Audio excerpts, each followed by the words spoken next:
sur les âmes et les entités, la vie et la mort du point de vue d'un esprit. Bonjour à nouveau, merci d'être ici avec moi une fois de plus. J'espère que vous allez très bien aujourd'hui. C'est Marie. Ces informations peuvent être considérées comme de la science-fiction, ou comme le spectateur le voit le mieux, et je les publie à des fins de divertissement uniquement. Cependant, je prends mes informations très au sérieux, et pour quiconque a des yeux pour voir. Plus d'informations sur les entités. Pour moi, une entité est une chose vaguement définie, une créature, une âme ou un esprit qui existe dans les royaumes existentiels du bas astral. Bien que nous puissions également étendre le terme entité à tous ceux qui existent dans les royaumes existentiels qui ne sont pas le monde physique, tous les royaumes astraux, supérieurs et inférieurs, nous pourrions même appeler les gens du monde des vivants, entités, ou des entités. Le mot entité n'est pas nécessairement défini comme négatif ou régressif, bien que dans le contexte que j'utilise dans mes vidéos paranormales, j'utilise le mot entité pour définir une créature du bas astral dont nous ne savons pas qui, ou ce qu'elle est, mais qui a généralement des tendances et des attitudes régressives. Pour moi, un démon est une entité qui a été détectée comme étant très clairement négative, régressive et dangereuse. Au point que l'on pourrait même classer les démons sur une échelle de méchanceté ou de pouvoir. Comme de nombreuses personnes à travers l'histoire déclarent avoir vu ou été en contact avec le diable lui-même, mais elles semblent oublier ou ignorer qu'il existe de nombreux démons, qu'ils fonctionnent tous selon des hiérarchies et des niveaux, et qu'il est donc peu probable de trouver ou d'avoir été en contact avec le plus puissant d'entre eux, puisqu'ils envoient des démons moins importants pour effectuer des tâches moins importantes, comme le font les militaires. Ceux d'entre vous qui me suivent depuis longtemps, ainsi que mes prédécesseurs, savent que nous défendons fermement l'idée que toutes les religions ont été créées par les puissances au pouvoir, comme un moyen de contrôler l'ensemble de la population humaine, de la maintenir dans la peur, et par conséquent, dans l'obéissance et la soumission. Pourtant, me voici aujourd'hui en train de parler des démons dans un contexte qui est très similaire à ce que les religions préconisent.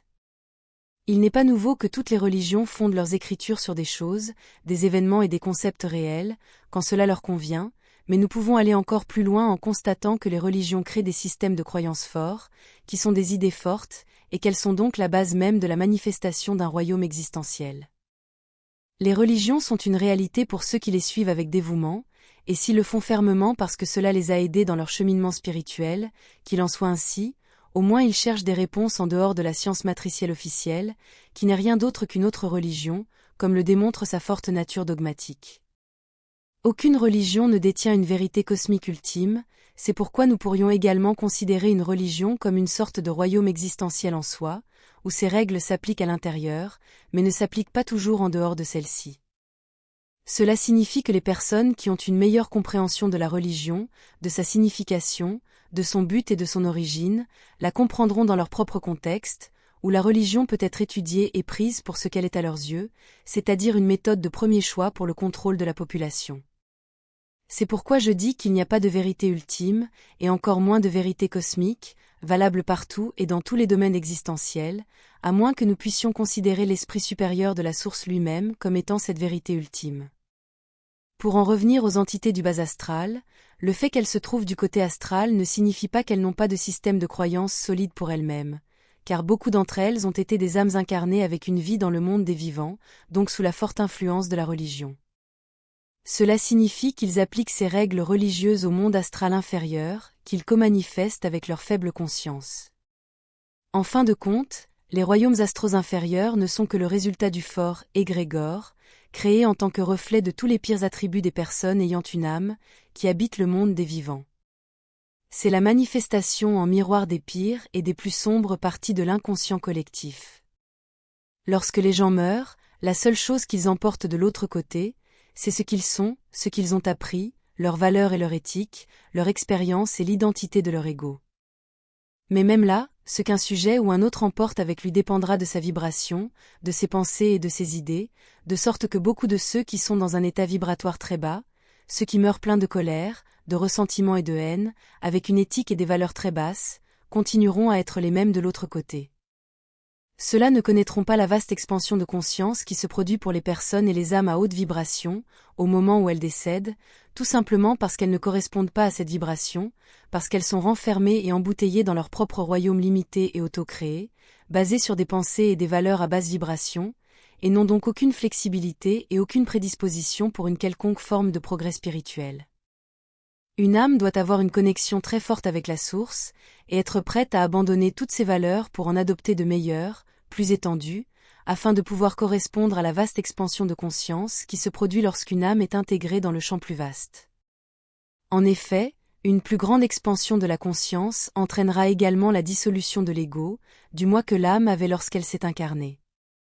Plus de conscience et plus de compréhension élargissent la conscience, donc les valeurs, les idées et les concepts, tels que ceux qui définissaient la réalité au sens large pour cette âme, se développeront au point qu'au moins la plupart d'entre eux cesseront d'exister. Donc le cadre même des valeurs et des idées, qui définissent une personne, s'est élargi pour devenir quelque chose d'autre.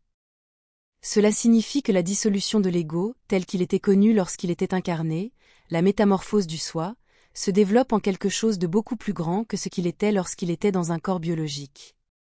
Cela signifie que lorsqu'un sujet de haute vibration décède, il ne sera plus celui ou celle qu'il était lorsqu'il était dans un corps biologique, et même si le sens de l'identité lui-même n'est pas détruit, car en réalité, il s'est seulement élargi, cela peut néanmoins être assez effrayant. Comme de nombreuses personnes qui se souviennent de leur vie antérieure et de l'espace qui les sépare, l'entre-deux vies, ainsi que d'innombrables personnes ayant vécu des expériences de mort imminente, on décrit que lorsqu'elles se trouvent à proximité de l'étape de la lumière blanche, elles ressentent un amour inconditionnel, immense et profond selon leurs paroles, si épais qu'elles peuvent s'en envelopper comme s'il s'agissait d'une couette. L'amour est l'intégration, qui fait de quelque chose une partie de vous-même, il est donc facile de conclure que ce sentiment d'amour inconditionnel dense n'est rien d'autre que le processus de réintégration dans le grand tout, et avec lui, la transcendance du moi en quelque chose de beaucoup plus étendu, où l'ancien moi, l'ego que la personne avait de son vivant, n'est pas vraiment détruit, il devient simplement une partie de quelque chose de beaucoup plus vaste. Comme peuvent le décrire de nombreuses personnes qui se souviennent de leur vie antérieure, il s'agit d'une vaste expansion de la conscience et de la connaissance de qui vous êtes, où vous cessez vraiment d'être qui vous étiez auparavant, lors de votre incarnation.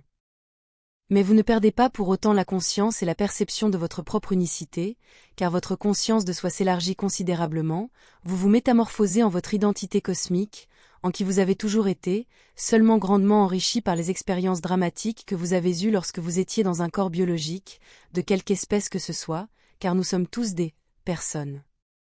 C'est à ce stade qu'une âme peut choisir de résider dans les royaumes existentiels astro-supérieurs, ou de se réincarner à nouveau dans un corps biologique. Mais pourquoi une âme hautement évoluée qui réside déjà dans des royaumes existentiels supérieurs et confortables, voudrait-elle retourner dans un corps biologique problématique et vivre une autre vie chaotique, fortement définie par les épreuves et la souffrance? Il y a des raisons à cela, bien qu'aussi avancées ou éclairées que puissent être nos idées, cela restera inévitablement l'un des plus grands mystères existentiels. Peut-être l'âme est-elle devenue trop à l'aise, donc s'ennuie, et cherche-t-elle donc l'aventure, pour se sentir à nouveau vivante, et accomplir ainsi une expansion encore plus grande avec cela. Après tout, la signification et l'interprétation de la souffrance et des difficultés, et de tout le reste, changent radicalement selon le côté où l'on se trouve, du monde des vivants ou du côté des esprits, comme je l'ai décrit dans toute une vidéo que j'ai réalisée, dont je laisserai le lien à la fin de celle-ci. Ce sujet va continuer. Ce sera tout pour aujourd'hui. Comme toujours, je vous remercie d'avoir regardé ma vidéo, de l'avoir likée, partagée et de vous être abonné pour en savoir plus. Et j'espère vous voir ici la prochaine fois. Avec beaucoup d'amour, votre amie Marie Soireau.